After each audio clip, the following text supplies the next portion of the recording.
speaking about Messianic Judaism.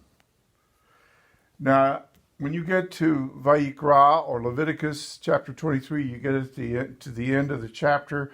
God says through Moses that he wants the coming generations to know that they lived in huts, in temporary little shelters for all that time, 38 years out there in the wilderness.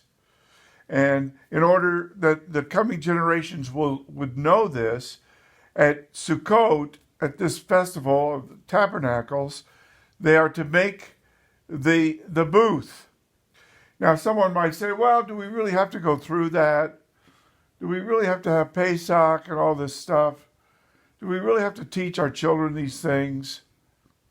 Well, the answer is yes. The Jews were commanded to do this because God is interested in the Jewish people remaining Jewish and for the nation to exist until Moshiach returns. And this will not happen if the sense of nationhood is completely lost. And that's why God requires these practices. So when Rav Shaul comes to Jerusalem after he's made his journeys and he's pretty well wrapped everything up, the first thing they do, and I'm talking about the adherents of Messianic Judaism, is they take him aside and they explain to him in Acts chapter 21 that a false rumor is going around that he has jettisoned all this stuff and that he's basically making the Jewish people to become goyim. Look, the goyim don't make their booths on Sukkot, so you shouldn't either. And all these other practices of the Torah, you should forego. And not only circumcision or bris milah, but everything. Well, this is a terrible lie. It's not true at all. And they explain to Rav Shaul how he can counter this. Go with them to the Beis Hamikdash and participate in a mitzvah so that everyone will see he's still a practicing Jew. Now, if you read the book of Acts carefully, you will see he acts like a practicing Jew throughout the entire book.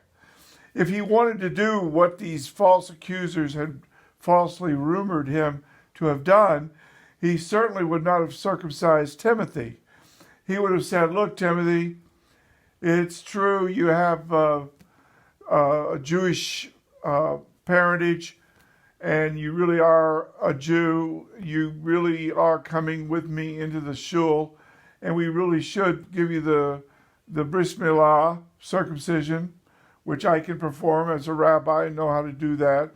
But you know what? It's not important. We're just going to jettison that. From now on, we're going to treat you like a Gentile. No, he does not do this.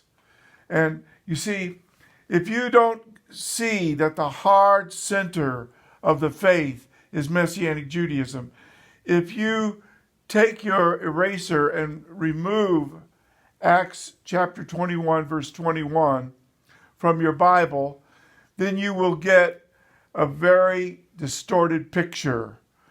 A picture that could easily lead to an anti-Semitic kind of anti-Jewish faith that would not be recognizable by Rav Shaul or anybody else. It's not what the Brit Hadashah is all about. This is why I did this translation, to bring out the Jewishness of this Greek New Testament. This is why I wrote the book, Everything You Need to Grow a Messianic Synagogue.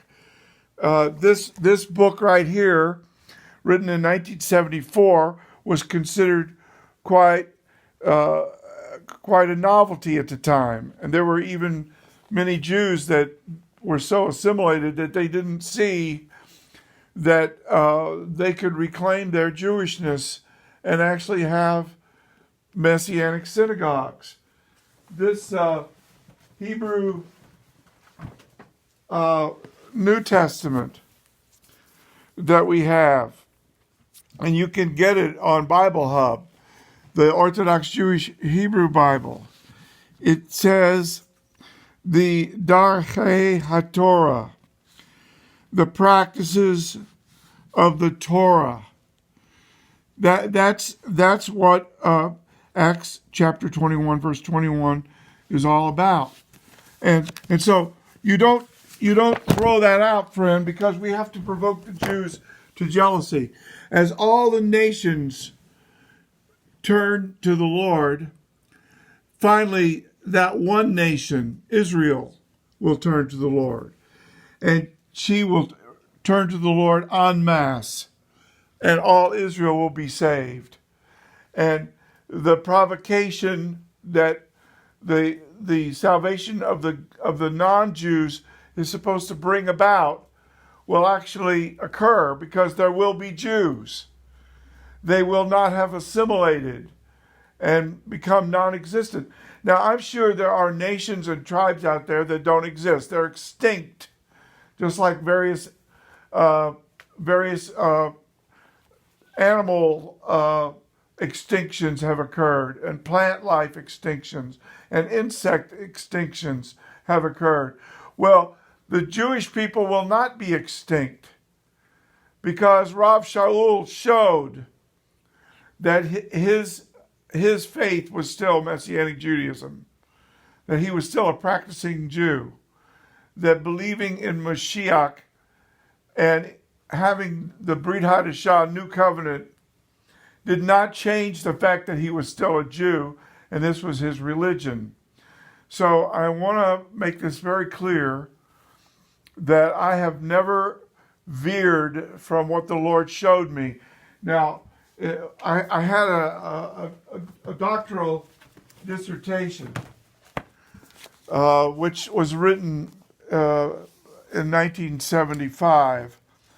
And it says, Paul himself kept the law and remained a practicing Jew who did not Gentilize Jewish people, but rather even performed rabbinic ministry for them.